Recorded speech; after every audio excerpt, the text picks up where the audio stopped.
Hi, ladies and gentlemen. Today we will talk about connectors. Understanding and using connectors effectively. This video will teach you how to use connectors in your writing. What are connectors? Connectors are words and phrases that help us connect ideas. They enhance coherence in writing and speaking.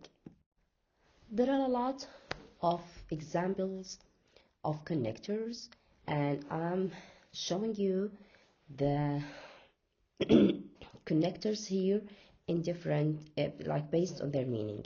So they are comparing and contrasting connectors. For example, however, on the other hand, in contrast, instead.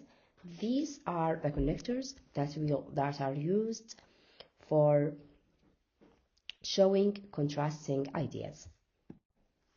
Another examples of connectors are connectors that are used to emphasizing point. For example, we can use in fact, indeed, obviously, moreover. Other examples of connectors are connectors that are used to showing sequences.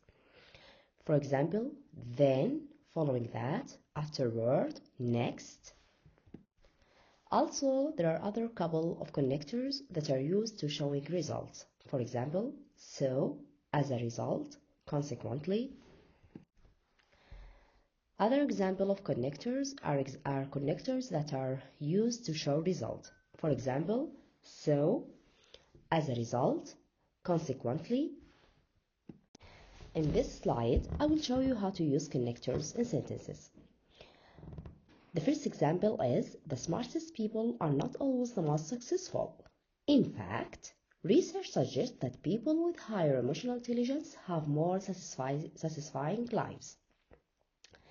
The other example is, in some situations, it's not appropriate to show your emotions, always keeping emotion in. However, keeping emotion in can hurt your health.